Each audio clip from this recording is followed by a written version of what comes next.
দক্ষিণ নেগেভ মরুভূমির আকাশে ভয়ঙ্কর সাইরেন। একদিকে সূর্য ওঠার আগেই হুথিদের ব্যালিস্টিক ক্ষেপণাস্ত্র আছড়ে পড়ে ইসরায়েলের আকাশসীমায়। 11 সেপ্টেম্বরের ভোটটা যেন মধ্যপ্রাচ্যের ইতিহাসে নতুন এক অধ্যায়ের সূচনা। 72 ঘন্টার মধ্যে 6টি দেশে ইসরায়েলের বোমার হানায় আরব বিশ্বের ধোঁয়াটে উত্তেজনা। ইসরায়েলি সামরিক বাহিনী জানিয়েছে, ইয়েমেন থেকে নিক্ষিপ্ত এই ক্ষেপণাস্ত্র বিমান প্রতিরক্ষা দ্বারা প্রতিহত হয়েছে। প্রাথমিকভাবে কোনো প্রাণহানি বা ধ্বংসের খবর পাওয়া যায়নি, তবে দক্ষিণ নেগেভের শহরগুলোতে সাইরেন বাজতে শুরু করে। আকাশে ভেসে উঠল যুদ্ধের আতঙ্ক, আর শান্তির স্বপ্ন যেন এক মুহূর্তে ছিঁড়ে পড়ল। এর কয়েক ঘন্টা আগে ইসরায়েলি জেট বিমান হামলা চালিয়েছিল ইয়েমেনের রাজধানী সানায়। আইডিএফ জানিয়েছে, এই বিমান হামলা হুথিদের পূর্ববর্তী ক্ষেপণাস্ত্র ও ড্রোন হামলার জবাবে করা হয়। সানা ও আল জাউফ অঞ্চলে হামলার লক্ষ্যবস্তু ছিল সামরিক ঘাঁটি, প্রচারণা অফিস এবং জ্বালানি ডিপো। একাধিক যুদ্ধ বিমান আকাশে প্রায় 30টি যুদ্ধজাহাজ মোতায়েন করে 15টি লক্ষ্যবস্তুতে আঘাত হানার জন্য। ইসরায়েলি বিমান বাহিনী এটিকে তাদের দীর্ঘতম যুদ্ধকালীন ফ্লাইটগুলোর মধ্যে একটি বলে ঘোষণা করেছে। তবে যুদ্ধের গল্প এখানেই শেষ নয়। হুথিরা দাবি করেছে, তাদের বিমান প্রতিরক্ষা সফলভাবে ইসরায়েলি বাহিনীকে পিছু হটতে বাধ্য করেছে। ইয়েমেনি এই সশস্ত্র গোষ্ঠী আরও বলেছে, তারা গাজায় হামাস ও ফিলিস্তিনিদের পাশে দাঁড়িয়ে সংহতি প্রকাশ করে ইসরায়েলি আক্রমণ করছে। এই সংঘর্ষ কেবল স্থানীয় যুদ্ধ নয়, এটি মধ্যপ্রাচ্যের শক্তি, কূটনীতি এবং রাজনৈতিক টানাপোড়েনের প্রতীক। 18 মার্চ থেকে হুথিরা ইসরায়েলের দিকে 82টি ব্যালিস্টিক ক্ষেপণাস্ত্র এবং কমপক্ষে 35টি ড্রোন নিক্ষেপ করেছে। প্রতিটি হামলা যেন বলছে, ইসরায়েলকেও চ্যালেঞ্জ জানানোর মতো শক্তি রয়েছে।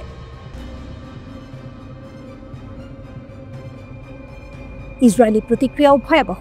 আকাশে যুদ্ধ বিমান উঠছে, ক্ষেপণাস্ত্র ছোড়া হচ্ছে, প্রতিটি সেকেন্ডে নতুন উত্তেজনা। কিন্তু হুথিরা তাদের প্রতিরক্ষা ব্যবস্থা শক্ত করেছে। তারা জানে, যুদ্ধ এখন কেবল সামরিক নয়, এটি হলো রাজনৈতিক, কূটনৈতিক এবং আঞ্চলিক প্রভাব বিস্তার। দক্ষিণ নেগেভের মরুভূমির শহরগুলোতে সাইরেন বেজেছে, মানুষ নিরাপদ আশ্রয় খুঁজছে। আকাশে ছড়িয়ে পড়েছে আগুনের ঝলকানি আর মাঠে ধ্বংসের চিহ্ন। কেউ জানে না এই উত্তেজনা কতদিন স্থায়ী হবে। ইয়েমেনি হুথি হামলা কেবল প্রতিরক্ষা নয়, এটি মধ্যপ্রাচ্যের শক্তি খেলার নতুন নিয়ম ঘোষণা করছে। যুদ্ধের মাঝেও হুথিরা দাবি করছে, তারা গাজা ও ফিলিস্তিনিদের পাশে এবং তাদের প্রতিরক্ষা ব্যবস্থা ইসরায়েলি আগ্রাসনের বিরুদ্ধে নতুন ধাপের সংকেত দিচ্ছে। মধ্যপ্রাচ্য এবার থমকে আছে। আকাশ, মরুভূমি, শহর সবই যুদ্ধের নাটকের অংশ। হুথি, ইসরায়েল, গাজা, এই ত্রয়ীর লড়াই এখন কেবল সামরিক নয়, এটি হলো ইতিহাসের, কূটনীতির এবং রাষ্ট্রের মানসিকতার পরীক্ষা। এই সকাল, এই আকাশ, এই সাইরেন সবই বলে দিচ্ছে, মধ্যপ্রাচ্য যেন এক অনিশ্চিত ভবিষ্যতের মুখোমুখি।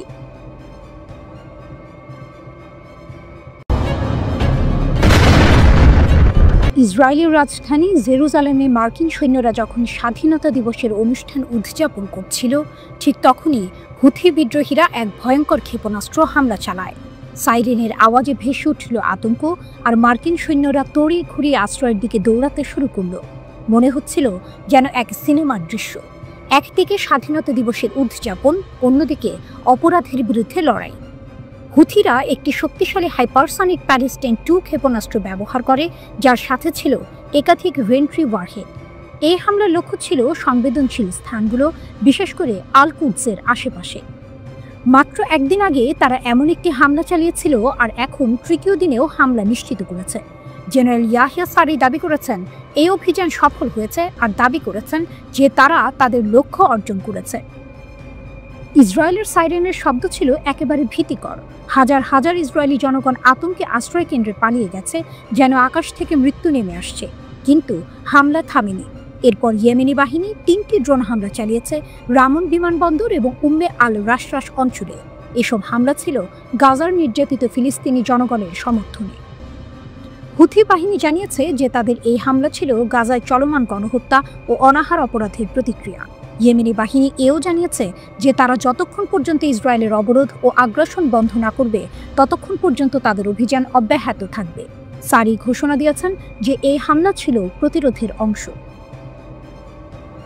হঠাৎ করেই যদি ইন্টারনেট থেমে যায়, তাহলে কি হবে? ব্যবসা, ব্যাংকিং, চিকিৎসা ও শিক্ষা ব্যবস্থা সবকিছুই থমকে যাবে। আর এই সবকিছু হঠাৎ করে থেমে যাওয়ার কারণ ছিল সমুদ্রের গভীর তলদেশে লুকিয়ে থাকা এক রহস্য। লোহিত সাগরের তলদেশে থাকা মাইক্রোসফটের ফাইবার অপটিক কেবলের হামলার পর এমনটিই ঘটেছে। সৌদি আরবের জেদ্দার কাছে একাধিক সাবমেরিন কেবল বিচ্ছিন্ন হয়ে যায়। এতে মাইক্রোসফটের ডেটা সংরক্ষণকারী প্ল্যাটফর্ম এজুর ক্লাউড কম্পিউটিং এর পরিষেবা ক্ষতিগ্রস্ত হয়েছে।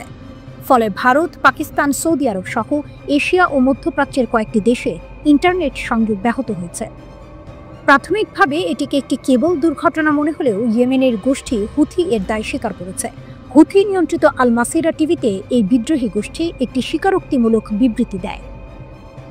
ব্রিটিশ ও ইসরায়েল ভিত্তিক কয়েকটি সংবাদ মাধ্যম, যার মধ্যে দ্য গার্ডিয়ান অন্যতম, দাবি করেছে যে মাইক্রোসফটের এই ক্লাউড ব্যবহার করে গাজা উপত্যকা ও পশ্চিম তীরে হামাসের অবস্থান শনাক্ত করার জন্য নজরদারি চালানো হতো, যদিও মাইক্রোসফট এই অভিযোগ স্পষ্টভাবে অস্বীকার করেছে।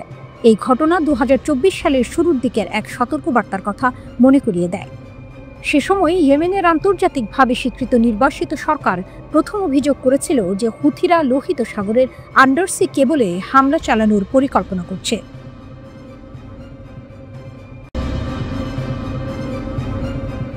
উত্তর গাজার জাবালিয়ায় ফিলিস্তিনি প্রতিরোধ গোষ্ঠীগুলো আইইডি এবং ট্যাঙ্ক বিরোধী অস্ত্র ব্যবহার করে সমন্বিত আক্রমণ শুরু করার পর 4 ইসরায়েলি সৈন্য নিহত হয়েছে। ইসরায়েলি মিডিয়া ফিলিস্তিনি প্রতিরোধের সঙ্গে সংঘর্ষকে গাজা উপত্যকায় একটি কঠিন ঘটনা হিসেবে বর্ণনা করেছে। ইসরায়েলি সংবাদ সাইট হাদাসত বাজমানের মতে, উত্তর গাজার জাবালিয়া এলাকায় একটি ইম্প্রোভাইজড এক্সপ্লোসিভ ডিভাইস আইইডি বিস্ফোরিত হয় এবং সাজোয়া কর্পস ইউনিটের 4 সৈন্য প্রাণ হারায়। প্রতিবেদনে আরও বলা হয়েছে, ভোরে যোদ্ধারা জাবালিয়া এলাকায় একটি ইসরায়েলি ট্যাঙ্ক ক্রুর ওপর বিস্ফোরক ডিভাইস বিস্ফোরণ ঘটায়। পরে তারা ট্যাঙ্ক এবং এর কমান্ডারের ওপর গুলি চালায়। এতে আগুন ধরে যায় এবং ট্যাঙ্কের ক্রু সদস্যরা নিহত হয়। ইসরায়েলি মিডিয়া জানিয়েছে যে হেলিকপ্টারগুলি ইকলফ হাসপাতালে অবতরণ করেছে এবং গাজা থেকে হতাহতদের পরিবহন করা হয়। এই অভিযানটি একই সময়ে দখলকৃত আল কুদসে পরিচালিত একটি গুলি অভিযানের সঙ্গে সমান্তরালে হয়েছে, যেখানে 6 ইসরায়েলি বসতি স্থাপনাকারী নিহত হয়েছে। গাজা শহর দখলের উদ্দেশ্যে গাজায় ইসরায়েলি বাহিনীর অনুপ্রবেশের বিরুদ্ধে ফিলিস্তিনি প্রতিরোধ বাহিনী যখন লড়াই চালাচ্ছে, তখনই এটি ঘটেছে। সালাহ আল-দিন মসজিদ এবং আল জাইতুন ক্লিনিকের কাছে সংঘটিত একটি অভিযানের বিস্তারিত বিবরণীতে বলা হয়েছে, যোদ্ধারা 31 আগস্ট সম্মুখ সারির যুদ্ধক্ষেত্র থেকে ফিরে আসার পরেই এই হামলার বিষয়টি নিশ্চিত করেছে। আল কাসাম আরও জানিয়েছে, 30 আগস্ট তাদের যোদ্ধারা আল জাইতুনের দক্ষিণ পশ্চিমে 8 নম্বর স্ট্রিটে ইয়াসিন 105 শেল এবং সাওয়াজ বিস্ফোরক ডিভাইস ব্যবহার করে একটি মেরকাভা ট্যাঙ্ক এবং একটি D9 সামরিক বুলডোজারে আঘাত করেছে। আল কাসাম ফিলিস্তিনি ইসলামিক জিহাদের সামরিক শাখা আল কুদস ব্রিগেডের সঙ্গে সমন্বয় বৃদ্ধি করেছে। তারা একসঙ্গে খান ইউনিস, রাফা এবং গাজা সিটিতে ইসরায়েলি কমান্ড পোস্টগুলিতে মর্টার, ট্যাঙ্ক বিধ্বংসী ক্ষেপণাস্ত্র এবং উন্নত বিস্ফোরক ডিভাইস ব্যবহার করে যৌথ আক্রমণ চালিয়েছে। ইসরায়েলি সামরিক সূত্রগুলো ফিলিস্তিনি প্রতিরোধ কৌশলের ক্রমবর্ধমান কার্যকারিতা স্বীকার করেছে। তারা উল্লেখ করেছে, হামাসের যোদ্ধারা যুদ্ধে আরও সংগঠিত এবং দখলদার বাহিনীর মুখোমুখি হওয়ার ক্ষেত্রে ক্রমশ সাহসী হয়ে উঠেছে। গাজার উত্তরাঞ্চল, যেখানে প্রতিটি আঘাত গভীর সংকটের চিহ্ন, সেখানে এক নতুন তীব্রতা ছড়িয়ে পড়েছে। জাবালিয়া একটি নাম যেখানে ফিলিস্তিনি প্রতিরোধের অঙ্গীকার নতুন এক অধ্যায় রচনা করছে। এই মাটিতে ফিলিস্তিনিরা তাদের শক্তি ও সাহসের প্রকাশ ঘটাচ্ছে। আইইডি এবং ট্যাঙ্ক বিরোধী অস্ত্র দিয়ে তারা একযোগে আক্রমণ শুরু করেছে, আর সেই আক্রমণে প্রাণ হারিয়েছে 4 ইসরায়েলি সৈন্য। একদিকে ইসরায়েলি বাহিনী গাজা শহরের দখল নিতে অনুপ্রবেশ করছে, আর অন্যদিকে ফিলিস্তিনি যোদ্ধারা মরিয়া হয়ে তাদের প্রতিরোধ গড়ে তুলছে। একটি যুদ্ধ যা শুধু শারীরিক ক্ষতির নয়, বরং একটি মানসিক বিপ্লবেরও প্রতীক। মেরকাভা ট্যাঙ্ক, D9 বুলডোজার, মর্টার, যুদ্ধের এই কৌশল যেন এক নতুন রূপে আসছে, যা ইসরায়েলকে চমকে দিচ্ছে। ফিলিস্তিনিরা জানিয়ে দিয়েছে তাদের সংকল্প, তাদের সাহস, একে অপরের পাশে দাঁড়িয়ে যে কোনো বিপদে তারা লড়াই করবে।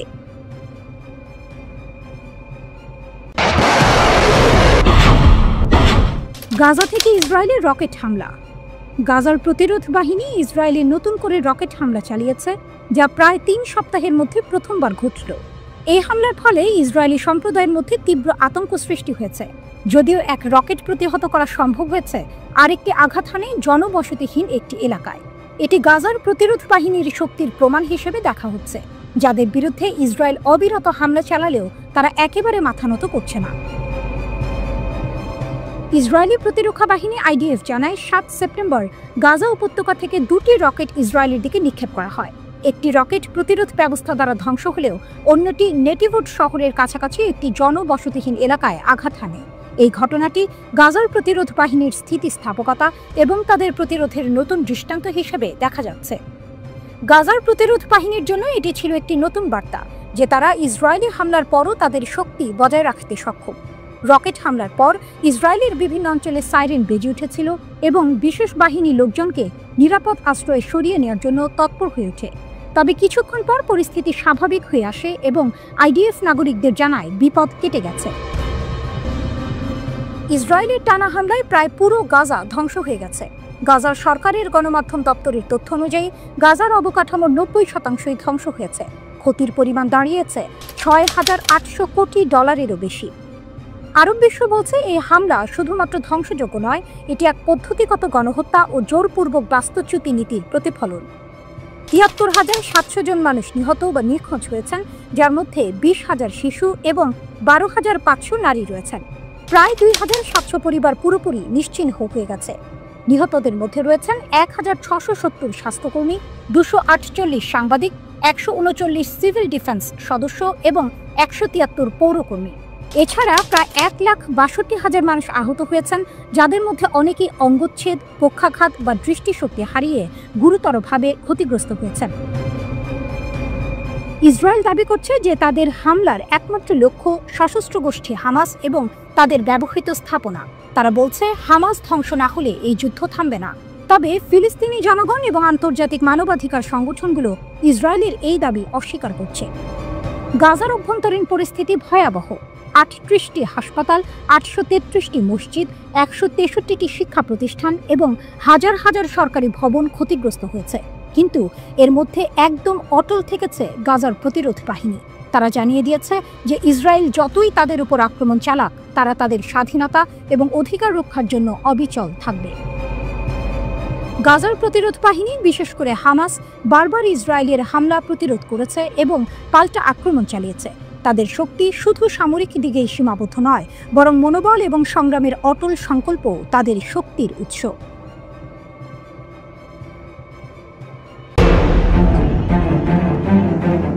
রাতের অন্ধকারে গুলি আর ধোঁয়া ছড়িয়ে পড়েছে আল জাইতুন এলাকায়। গাজা শহরের প্রতিরোধ বাহিনী আল কাসম ব্রিগেড আবারও তাদের শক্তির প্রমাণ দিল। ৩টি ইসরায়েলি মেরকাভা ট্যাঙ্কের উপর হামলা চালিয়ে তারা শুধুমাত্র গুলি ছোড়েনি, বরং ইসরায়েলি বাহিনীর সাহসিকতাকে চ্যালেঞ্জ জানিয়েছে। হামলার পরিকল্পনা এবং বাস্তবায়ন। ৩১ আগস্ট সালাহ আল দিন মসজিদ ও আল জাইতুন ক্লিনিকের কাছাকাছি জায়গায় এই হামলা পরিচালিত হয়। ট্যাঙ্কগুলো গাজা সিটির দক্ষিণে আল কাসাম যোদ্ধাদের কাছে চলে আসে। সঠিক মুহূর্তে স্থানীয়ভাবে তৈরি ইয়াসিন 105 শেল আর শাওয়াজ বিস্ফোরক ডিভাইস ব্যবহার করে আল কাসাম যোদ্ধারা ট্যাঙ্কগুলোকে লক্ষ্য করে হামলা চালায়। কিছুক্ষণের মধ্যে ৩টি মেরকাভা ট্যাঙ্ক ধ্বংস হয়ে যায়, তাদের শক্তির অগ্রযাত্রা থামিয়ে দেওয়া হয়। কিন্তু এই হামলা শুধুমাত্র একটি যুদ্ধের ঘটনা নয়, এটি এক নতুন শুরুর গল্প। আল কাসাম ব্রিগেড এই অঞ্চলে একাধিক আক্রমণ পরিচালনা করেছে। তাদের কৌশল ছিল সোজা, সরাসরি ট্যাঙ্কে হামলা এবং ঘরবাড়ির ভেতরে সুরক্ষিত ইসরায়েলি বাহিনীকে অ্যাম্বুশ করে ধ্বংস করা। আর এর পেছনে ছিল তাদের এক অদম্য শক্তি, দৃঢ় সংকল্প এবং স্থানীয়ভাবে তৈরি বিস্ফোরক ডিভাইসের মস্তিষ্ক।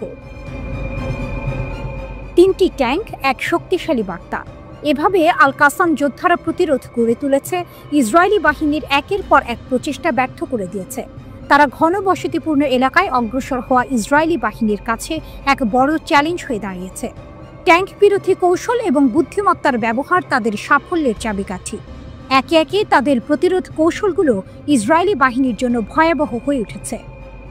এই শক্তির পেছনে রয়েছে তাদের একসাথে কাজ করা সামরিক শাখাগুলো। আল কাসাম ব্রিগেড এবং আল কুদস ব্রিগেডের সমন্বয়ে গাজা সিটি, খান ইউনিস ও রাফা এলাকায় একযোগে মর্টার, ট্যাঙ্ক বিরোধী ক্ষেপণাস্ত্র এবং বিস্ফোরক ডিভাইস ব্যবহার করে ইসরায়েলি কমান্ড পোস্টগুলিতে আক্রমণ চালানো হয়েছে। একের পর এক আক্রমণ, একের পর এক সফল অভিযান। ইসরায়েলি বাহিনীর অসহায়ত্ব। ইসরায়েলি সামরিক বাহিনীও মানছে যে ফিলিস্তিনি প্রতিরোধ বাহিনী ক্রমশ আরও শক্তিশালী হয়ে উঠছে। তারা বলছে হামাস যোদ্ধারা যুদ্ধে আরও সংগঠিত এবং বাহিনীর মুখোমুখি হতে সাহসী। যুদ্ধের কৌশল পরিবর্তন, নতুন নতুন অস্ত্রের ব্যবহার এবং প্রতিরোধের এই নতুন দিক দেখাচ্ছে যে গাজা সিটি আর কখনো আগের মতো থাকবে না। এটা স্পষ্ট আল কাসাম ব্রিগেড ও ফিলিস্তিনি প্রতিরোধ বাহিনী তাদের কৌশল এবং শক্তির মাধ্যমে এক নতুন দিগন্ত তৈরি করছে। একদিকে যেমন ইসরায়েলি বাহিনী শক্তির জোরে এগিয়ে যেতে চায়, অন্যদিকে আল কাসামের শত্রুকে ঘায়েল করার কৌশল এবং প্রতিরোধের আগুন আরও শক্তিশালী হয়ে উঠছে। আর গাজা সিটির আকাশে তখন অন্যরকম বাতাস, এক যুদ্ধের নতুন অধ্যায়ের শুরু। এটি সাধারণ একটি যুদ্ধের কাহিনী নয়, এটি এক জাতির শক্তির গল্প যাদের অগ্রযাত্রা থামানো সম্ভব হয়নি। 2 মাস লুকিয়ে রাখার পর বেরিয়ে এলো ইসরায়েলের আসল দুর্বলতা। ভোরবেলা 17 জুন, চারপাশে নীরবতা, শুধু পাখির ডাক। হঠাৎ আকাশ ফুঁড়ে নেমে আসে এক ভয়ঙ্কর শব্দ। মুহূর্তেই কেঁপে ওঠে বাজান শহরের প্রাণকেন্দ্র, বিশাল তেল শোধনাগার। কয়েক সেকেন্ডের মধ্যে আগুন, ধোঁয়া আর ধ্বংসস্তূপ। তখন হয়তো কেউ ভাবেনি এই হামলার সত্যিটা 2 মাস পরে বের হবে, আর সেই সত্যি গোটা বিশ্বের নিরাপত্তা ভাবনায় কাঁপন ধরাবে। ইসরায়েলের নীরবতা ইরানের গোপন শক্তি। যুদ্ধবিরতির পর থেকে ইসরায়েল চুপচাপ। নেতানিয়াহুর প্রশাসন একটিও শব্দ উচ্চারণ করেনি। সবাই ভেবেছিল হয়তো বড় ক্ষতি হয়নি, কিন্তু ইরানের রাষ্ট্রীয় বার্তা সংস্থা মেহে নিউজ এক প্রতিবেদনে জানায় বাজানের শোধনাগার শুধু আঘাত পায়নি, একেবারে ভস্মীভূত হয়েছে। প্রাণ হারিয়েছেন অন্তত 3 জন কর্মী, ক্ষতির পরিমাণ $200 মিলিয়ন ছাড়িয়েছে। পুরো জ্বালানি সরবরাহ ব্যবস্থা ভেঙে পড়েছে। শুধু তাই নয়, শোধনাগারটি এখন পুরোপুরি বন্ধ, আবার চালু হতে কয়েক মাস লেগে যাবে। হামলার চিত্র। হিব্রু সংবাদ মাধ্যমের বরাতে বলা হয়েছে ক্ষেপণাস্ত্রটি আঘাত হানার সঙ্গে সঙ্গে শোধনাগারের একটি বড় কক্ষ ধসে পড়ে। ধ্বংসস্তূপ ও আগুনের নিচে চাপা পড়ে 3 জন কর্মী মারা যান। ইসরায়েলের বিদ্যুৎ ব্যবস্থা, আলোকসজ্জা আর জ্বালানি সরবরাহ ব্যাপকভাবে ভেঙে পড়ে। অর্থাৎ এক আঘাতেই ইরান দেখিয়ে দিয়েছে শুধু সামরিক ঘাঁটি নয়, ইসরায়েলের অর্থনীতির হৃৎপিণ্ডও টার্গেট করতে পারে তারা। এই হামলা কোনো আকস্মিক ঘটনা নয়, এটি ছিল ইরানের ইসলামী বিপ্লবী গার্ড বাহিনীর ট্রু প্রমিস 3 অভিযানের অংশ। এর আগে 13 জুন থেকে টানা 12 দিন ইসরায়েল ইরানের ঘাঁটি, পারমাণবিক স্থাপনা আর আবাসিক এলাকায় বিমান হামলা চালায়। জবাব দিতে দেরি করেনি তেহরান। একের পর এক ক্ষেপণাস্ত্র ছুঁড়ে তারা জানিয়ে দিয়েছে, আমরা আঘাত হানলে তার প্রতিধ্বনি বাজবে তেল আবিবে। এতটাই ভয়ঙ্কর ছিল পরিস্থিতি যে যুক্তরাষ্ট্রকেও তড়িঘড়ি যুদ্ধবিরতির ডাক দিতে হয়। অবশেষে 24 জুন কার্যকর হয় যুদ্ধবিরতি। ভাবুন, একদিকে আগুনে জ্বলছে বিশাল তেল শোধনাগার, চারপাশে কালো ধোঁয়ার বেগ। অন্যদিকে ইরানের নিয়ন্ত্রণ কক্ষে লাল আলো জ্বলছে, স্ক্রিনে ভেসে উঠছে টার্গেট সফল হওয়ার খবর। যেখানে ইসরায়েল গোপনে ক্ষত লুকিয়েছে, সেখানেই ইরান বিশ্বকে দেখিয়েছে নিজের নতুন শক্তি। এই হামলা প্রমাণ করেছে ইরান শুধু প্রতিরক্ষা নয়, আক্রমণেও সমান ভয়ঙ্কর। আর ইসরায়েলের সবচেয়ে সুরক্ষিত স্থাপনায় আঘাত হানার ক্ষমতা রাখে তারা। বিশ্বজুড়ে আলোচনার ঝড় উঠেছে। ইসরায়েল কি সত্যি অভেদ্য, নাকি তেহরানের হাতে এমন এক শক্তি উঠে এসেছে যেটি গোটা মধ্যপ্রাচ্যের খেলার নিয়মে পাল্টে দিতে পারে?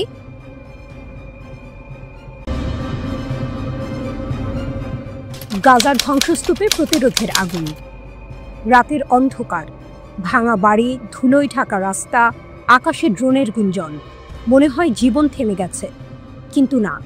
এই ধ্বংসস্তূপের আড়ালে এখনো শ্বাস নিচ্ছে এক ঝড়।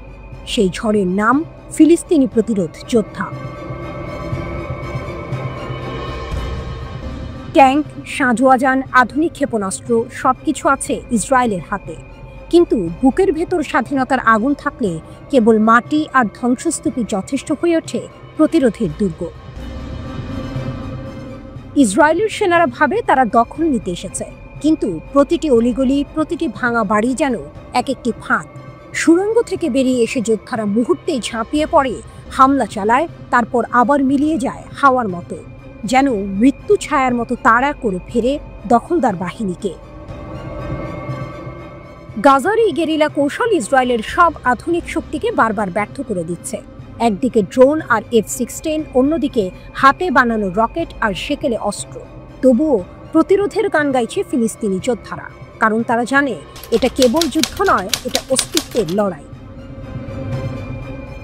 বিশেষ করে হামাসের সামরিক শাখা আল কাসাম ব্রিগেড। ইসরায়েলি সেনাদের কাছে এই নামটাই দুঃস্বপ্ন। মঙ্গলবার প্রকাশিত এক ভিডিওতে দেখা যায় গাজার জাইতুন এলাকায় এক বাড়িতে অবস্থান নিয়েছে ইসরায়েলের বিশেষ বাহিনী। কিছুক্ষণের মধ্যেই আল কাসাম যোদ্ধারা হানা দেয় সেখানে, মুহূর্তেই আগুনে ঘিরে যায় বাড়িটি। আরেক ভিডিওতে দেখা যায় ইসরায়েলের সামরিক যানকে ইয়াসিন 05 রকেট দিয়ে আঘাত করা হচ্ছে। সঙ্গে সঙ্গে বিস্ফোরণ, ধ্বংস হয়ে যায় পুরো গাড়ি। হতাহত সেনাদের উদ্ধার করতে আসা আরও একটি বহরও হামলার মুখে পড়ে। একের পর এক আঘাতে দিশেহারা হয়ে পড়ে দখলদার বাহিনী। সিনেমার মতো দৃশ্য তৈরি হয় গাজার ডোলা মোড়ে। একটি মেরকাভা ট্যাঙ্ক, যা ইসরায়েলের সবচেয়ে শক্তিশালী অস্ত্র বলে পরিচিত, তাকে নিশানা বানায় যোদ্ধারা। এক বিধ্বংসী শেকের আঘাতে মুহূর্তেই বিস্ফোরিত হয় ট্যাঙ্কটি। ইসরায়েলি সেনাদের কাছে এ যেন এক অকল্পনীয় দুঃস্বপ্ন। শুধু অস্ত্র নয়, প্রতিটি যোদ্ধার চোখে জ্বলছে এক বিশ্বাস। ভিডিওতে এক কমান্ডারকে বলতে শোনা যায়, কঠিন যুদ্ধ শুধু শক্তিশালী সৈন্যদের জন্যই আসে। এই বিশ্বাসই তাদের শক্তি। ইসরায়েলের হাতে যত আধুনিক অস্ত্রই থাকুক, গাজার যোদ্ধাদের হাতে আছে মাতৃভূমির প্রতি ভালোবাসা। আর সেই ভালোবাসা কখনো ট্যাঙ্কে মাপা যায় না, কখনো ক্ষেপণাস্ত্র দিয়ে থামানো যায় না। আজ গাজার প্রতিটি ধ্বংসস্তূপ, প্রতিটি গলি, প্রতিটি সুড়ঙ্গ যেন বলে দিচ্ছে, আমরা হার মানব না, আমরা লড়ব শেষ নিঃশ্বাস পর্যন্ত। এটাই ফিলিস্তিনের শক্তি, এটাই ইতিহাসের নতুন পাতা।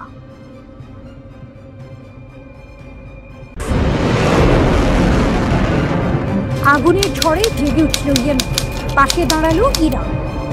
একটা বিস্ফোরণ, একটা খবর, তারপর সারা আরবের আকাশে শোকের কালো। ইয়েমেনের প্রধানমন্ত্রী আহমেদ আল রাহাবি শহীদ, ইসরায়েলি আগ্রাসনের নির্মম ফল। কিন্তু এই মৃত্যু কেবল একজন নেতার নয়, এটি যেন একটি জাতির প্রতিরোধের আহ্বান, দখলদারিত্বের শেষ চাপ। ইরানের গর্জন, আগ্রাসনের বিরুদ্ধে রণহুঙ্কার। তেহরান চুপ থাকেনি। ইরানের পররাষ্ট্র মন্ত্রণালয় কঠিন ভাষায় বলেছে, এটি শুধু একটি হামলা নয়, এটি সন্ত্রাসবাদ। তারা আন্তর্জাতিক সম্প্রদায় ও ইসলামী দেশগুলোর উদ্দেশ্যে ঘোষণা করল, এখনই ব্যবস্থা নিন, এই দুর্বৃত্ত সত্তাকে থামাতে হবে। ইরানের কণ্ঠে যেন প্রতিধ্বনিত হচ্ছিল ইতিহাসের সেই দীর্ঘ সংকল্প, যে সংকল্প বারবার সাম্রাজ্যবাদীদের রুখে দিয়েছে। সানার রাস্তা উন্মাতাল। ইসরায়েলি আগ্রাসনের খবর ছড়িয়ে পড়তে ইয়েমেন জেগে উঠল। রাজধানী সানার আল সাবাইন স্কোয়ারে লাখো মানুষের ঢল। গাজার সঙ্গে সংহতি জানিয়ে তারা উত্তোলন করল ফিলিস্তিনের পতাকা।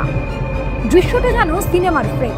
অভিনেতারা মানুষ, আলো তাদের চোখে, কিন্তু ক্যামেরা ধরছে প্রতিরোধের প্রতীকটা। লাল রেখা অতিক্রম।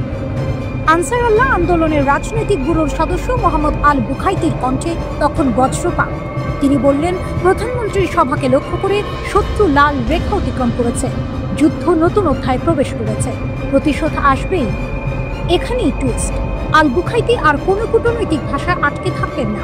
তার ঘোষণা স্পষ্ট, আমাদের কর্মকাণ্ড আমাদের কথার আগে হবে। গাজার জন্য প্রতিজ্ঞা। আল বুখাইতি স্পষ্ট করে দিলেন, ফিলিস্তিনের মুক্তি আনসার আল্লাহর মূল লক্ষ্য। ইয়েমেনের রাষ্ট্রপতি মাহদি আল মাসাতের বক্তৃতায়ও একই প্রতিশ্রুতি। তাদের ভাষায়, যে কোনো মূল্যেই হোক গাজার পাশে ইয়েমেন থাকবে। এই ঘোষণা শুধু কথার নয়, ইয়েমেন ইতিমধ্যে অসংখ্য পাল্টা হামলা চালিয়েছে শত্রুর বিরুদ্ধে। আল বুখাইতি ইঙ্গিত দিলেন, এবার পাল্টা আঘাত আরও ভয়ঙ্কর হবে। পশ্চিমাদেরও সতর্কবার্তা। তিনি মনে করিয়ে দিলেন, আমরা ব্রিটেন ও আমেরিকাকে শাস্তি দিতে পেরেছি, এবার একই শিক্ষা পাবে ইহুদিবাদী শত্রু। কথাগুলো যেন ধ্বংসস্তূপের ভেতর থেকে ভেসে আসা প্রতিজ্ঞা। ভবিষ্যতের প্রতিশোধের ঝড় আসছে। মুসলিম বিশ্বকে বার্তা। মুসলিম ব্রাদারহুডের এক বিবৃতিতে ইতিবাচক আখ্যা দিলেও আল বুখাইতি আফসোস করলেন, ইসলাম দলের অবস্থান আলাদা। তিনি বললেন, আমরা চাই না এটি কেবল বাকনি অবস্থান হোক, আমাদের প্রয়োজন বাস্তব পদক্ষেপ। ইরান ইয়েমেনের ঐক্য। দুটো শক্তির মিলন, তেহরান ও সানা। ইরান দাঁড়িয়েছে কূটনীতির মঞ্চে, আর ইয়েমেন দাঁড়িয়েছে যুদ্ধক্ষেত্রে। একজন বলছে, আন্তর্জাতিক আইন ভেঙে দখলদারিত্ব চলবে না। আরেকজন বলছে, আমাদের হাতেই হবে প্রতিশোধ। মৃত্যুর অন্ধকারকে ভেদ করে উঠে আসছে প্রতিরোধের আলোর রেখা। বার্তা একটাই, ইয়েমেন মাথা নত করবে না, ইরান নিশ্চুপ থাকবে না। আর ইতিহাসের পাতায় লেখা হবে নতুন অধ্যায়, যেখানে দখলদারিত্ব ভেঙে পড়বে ঐক্যের ঝড়ে। গাজায় তীব্র প্রতিরোধ, 4 ইসরায়েলি সৈন্য নিখোঁজ।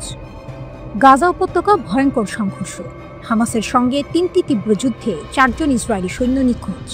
পরিস্থিতি এতটাই গুরুতর যে ইসরায়েলি সেনারা খুঁজে বের করার জন্য হেলিকপ্টার পাঠিয়েছিল, কিন্তু হামাস তাদের জন্য নিয়ে আসলো এক ভয়ঙ্কর চ্যালেঞ্জ। হামাসের অ্যাম্বুশে ফাঁদ, আল কাসাম ব্রিগেডের যোদ্ধারা তৎপর। নাইট ভিশন সরঞ্জাম দিয়ে তারা ইসরায়েলি বাহিনীর অবস্থান নজরে রেখেছিল। এরপর শুরু হয় পরিকল্পিত অ্যাম্বুশ। গাজার আল জৈতুন, সাবরাপাড়া এবং জাবালিয়া ক্যাম্পে হামাস তাদের সব শক্তি ব্যবহার করে। এমন প্রস্তুতি ও একযোগে হামলার কারণে ইসরায়েলি হেলিকপ্টারগুলো 6 বার গুলিবিদ্ধ হয়। প্রথম ঘটনার কয়েক মিনিটের মধ্যেই আরও 2টি গুরুতর ঘটনা ঘটে, আর এতে আরও সৈন্য আহত হয়। কুদস নিউজের খবরে বলা হয়েছে, আহত সৈন্যদের উদ্ধার করতে গিয়ে একটি দল সরাসরি হামাসের ফাঁদে পড়ে। হানিবল প্রোটোকল চালু, সংঘর্ষের তীব্রতা বাড়ায় ইসরায়েলি সেনারা বিতর্কিত হানিবল প্রোটোকল সক্রিয় করে। এই প্রোটোকল অনুযায়ী যদি সৈন্য ধরা পড়ার আশঙ্কা থাকে, এমনকি তাদের নিজস্ব জীবন হুমকির মুখে পড়লেও মারাত্মক শক্তি ব্যবহার করা যায়। যুদ্ধক্ষেত্রে এই সিদ্ধান্তের মাত্রা বোঝায় পরিস্থিতি কতটা উত্তপ্ত। হামাস ও আল কাসামের শক্তি, আল কাসাম ব্রিগেড প্রমাণ করলেও তারা শুধু আক্রমণ নয়, প্রতিরক্ষায় দক্ষ। হঠাৎ হামলা, অ্যাম্বুশ, রাতে কার্যকরী অস্ত্র সবই তাদের শক্তির সাক্ষ্য। একাধিক স্থানে ভারী সুরক্ষিত অবস্থানে হামলা চালিয়ে তারা ইসরায়েলি সেনাদের আটকে রাখতে সক্ষম হয়। সংঘর্ষের চিত্র, যুদ্ধক্ষেত্রের চারপাশে তীব্র গোলাবর্ষণ। ইসরায়েলি যুদ্ধবিমান ও ড্রোন যোগ দিলেও হামাসের অ্যাম্বুশ ও ফাঁদ প্রতিটি প্রচেষ্টা বাধাগ্রস্ত করে। আল জৈতুন থেকে জাবালিয়া পর্যন্ত কামান, হেলিকপ্টার আক্রমণ, সব মিলিয়ে এক সিনেমার মতো চিত্র। এদিকে আবু ওবাইদার সতর্কবার্তা মনে করিয়ে দেয়, গাজা শহরে প্রবেশ করলে আইডিএফকে ভারী মূল্য দিতে হবে। নিখোঁজ সৈন্যদের খবর এই সতর্কবার্তার বাস্তব প্রমাণ। হামাস এবং আল কাসামের একযোগী পরিকল্পনা ইসরায়েলের জন্য দুশ্চিন্তা। গাজার রাত এখন শুধু অন্ধকার নয়, যুদ্ধের ভয়ঙ্কর চিত্র। আকাশে হেলিকপ্টার, মাটিতে অ্যাম্বুশ, আর সামনে অপেক্ষা করছে চরম অজানা। এই সংঘর্ষ শুধু সৈন্যদের জন্য নয়, মধ্যপ্রাচ্যের জন্য এক নতুন সতর্কবার্তা। হামাস দেখিয়েছে তারা শুধু লড়াই জানে না, ভবিষ্যতের জন্য প্রস্তুত। মধ্যপ্রাচ্যের উত্তপ্ত আকাশে তাই নতুন গল্পের সূচনা। এই যুদ্ধ এখনো থেমে যায়নি, তবে একটি সত্য, হামাস এবং আল কাসামের শক্তি এবার সরাসরি ইসরায়েলের চ্যালেঞ্জ হয়ে দাঁড়িয়েছে।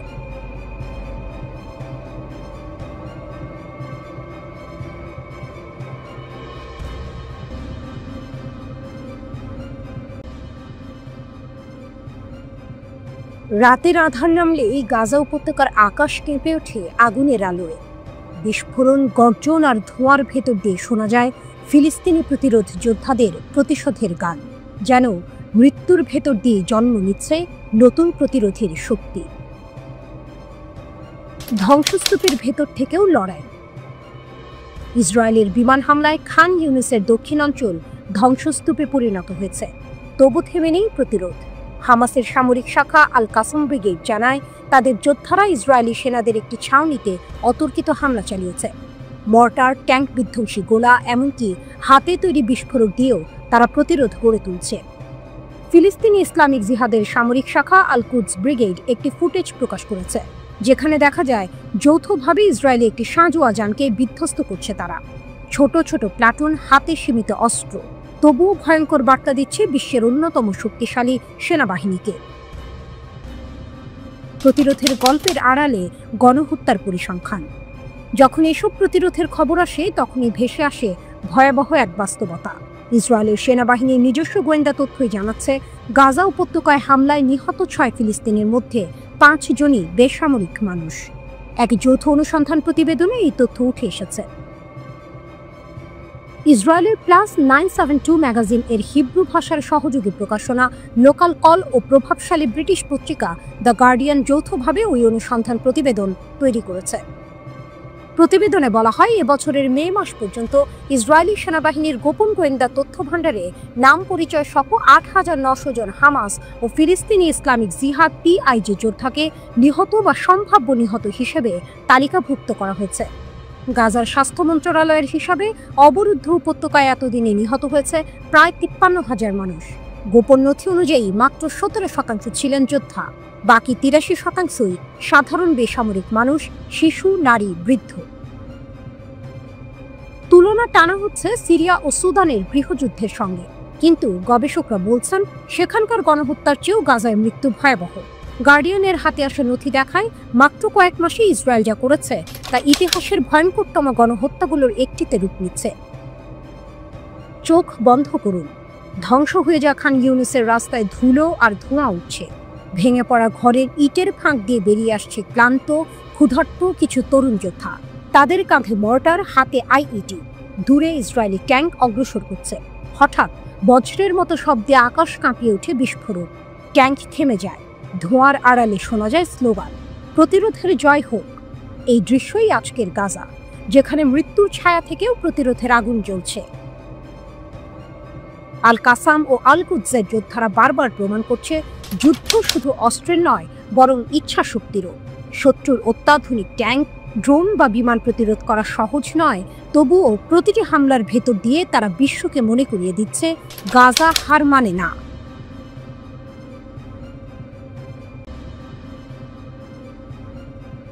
গাজার মাটিতে অগাস্টের আকাশ, ভোরের নিস্তব্ধতা। ঠিক তখনই যেন বাজ পড়ে যায়। খান ইউনিসের দক্ষিণে ইসরায়েলি সেনাদের এক শিবির হঠাৎ করেই কেঁপে ওঠে। সুড়ঙ্গের অন্ধকার গলিপথ থেকে আলোয় বেরিয়ে আসে 18 জন আল কাসাম যোদ্ধা। গর্জন তোলে মেশিন গান, ধ্বংস ডেকে আনে রকেট চালিত গ্রেনেড। আর সেই মুহূর্তেই শুরু হয় গাজার ইতিহাসের এক অনিবার্য নাটক, এক মহাকাব্যিক আকস্মিক আক্রমণ। এ যেন আগুনের বৃষ্টি। ইস্পাতের মেরকাভা 4 ট্যাঙ্কগুলো লক্ষ্য করে ছুটে যায় সুয়াদ বিস্ফোরক। আঘাত হানে আল ইয়াসিন 105 শেল, যেন ইসরায়েলি অস্ত্রের অহংকার ভেঙে দেওয়ার প্রতিজ্ঞা নিয়ে এগিয়ে আসে প্রতিটি গুলি, প্রতিটি গোলা। আশপাশের ভবন, যেখানে আশ্রয় নিয়েছিল ইসরায়েলি সেনারা, সেখানেও হামলার ঝড়। কক্ষ থেকে কক্ষে, দেয়াল থেকে দেয়ালে আল কাসামের যোদ্ধারা ঢুকে পড়ে। হাতবোমা, হালকা অস্ত্র, মেশিন গান, প্রতিটি শব্দই যেন প্রতিশোধের প্রতিধ্বনি। তারপর সেই দৃশ্য, এক ফিলিস্তিনি যোদ্ধা নিজের শরীরকে বানিয়ে নিলেন বিস্ফোরণের অগ্নিবাণ। ইসরায়েলি সৈন্যদের মাঝে ঢুকে আত্মাহুতি দিলেন। হামাস বলছে এতে বহু সেনা নিহত বা আহত হয়েছে। আরেক যোদ্ধা স্নাইপারের গুলিতে মেরকাভা ট্যাঙ্কের একজন কমান্ডারকে নামিয়ে দেয়, যেন প্রতিটি গুলি ঘোষণা করছে আমরা থামব না। ঘন্টার পর ঘন্টা চলতে থাকে যুদ্ধ। ইসরায়েলি হেলিকপ্টারগুলো আহত সেনাদের সরিয়ে নেওয়ার চেষ্টা করে, কিন্তু তাতেও নজর রাখে হামাসের নজরদারি। যেন প্রতিটি মুহূর্তই ছিল পরিকল্পিত, প্রতিটি পদক্ষেপে ছিল প্রতিরোধের এক একটি অধ্যায়। ইসরায়েলি সেনারা বলছে সকাল 9টার দিকে সুড়ঙ্গ থেকে বের হয়ে এলো 15 থেকে 18 জন যোদ্ধা, মেশিনগান আর আরপিজি হাতে। প্রথম ধাক্কায় কিছু যোদ্ধা শিবিরে ঢুকে পড়ে, কফির ব্রিগেডের সঙ্গে রক্তক্ষয়ী সংঘর্ষে জড়িয়ে যায়। তাদের দাবি হামাসের উদ্দেশ্য ছিল সেনাদের অপহরণ। তবে বিমান হামলায় অন্তত 10 জন যোদ্ধা নিহত হয়, বাকিদের মধ্যে 8 জন আবার সুড়ঙ্গে ফিরে যায়। ইসরায়েলি সেনাদের বক্তব্য কেবল 3 জন সৈন্য আহত হয়েছে। ইসরায়েল আকাশ স্থল সমন্বিত প্রতিরোধ গড়ে তোলে। কফির ব্রিগেডের সেনারা ট্যাঙ্ক দিয়ে চারপাশ ঘিরে ফেলে, আকাশ থেকেও ফেলা হয় বোমা।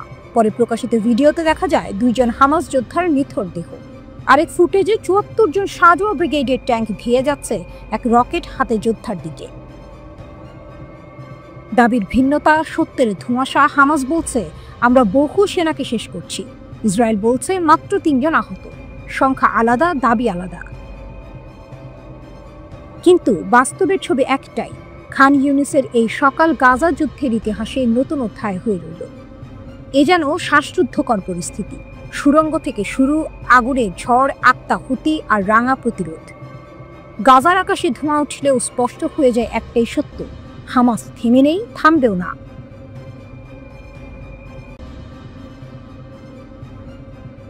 ড্রোন মিসাইলের ঝড়ে কেঁপে উঠল ইসরায়েল, হুথিদের চমকপ্রদ শক্তি প্রদর্শন। রাতের অন্ধকারে হঠাৎ করেই বেজে ওঠে সাইরেন। তেল আবিব থেকে শুরু করে মধ্য ইসরায়েলের আকাশ জুড়ে আতঙ্কের ছায়া। কারণ ইয়েমেনের হুথি বিদ্রোহীরা আবারও এমন এক শক্তি প্রদর্শন করল যা ইসরায়েলি প্রতিরক্ষা ব্যবস্থাকেও বিভ্রান্ত করে দিল। ড্রোনের আক্রমণের পর এবার আকাশে ছুটে যায় এক ব্যালিস্টিক ক্ষেপণাস্ত্র। ক্যামেরায় ধরা পড়ে সেই ভয়ঙ্কর মুহূর্ত। নামার সময় মাঝ আকাশেই ভেঙে যায় ক্ষেপণাস্ত্রটি। ইসরায়েলি বিমান বাহিনী একের পর এক ইন্টারসেপ্টর মিসাইল ছুঁড়ে তার টুকরোগুলো ধ্বংস করার চেষ্টা করে। কয়েকটি টুকরো মধ্য ইসরায়েলের বিভিন্ন জায়গায় গিয়ে পড়লেও কোনো হতাহতের ঘটনা ঘটেনি।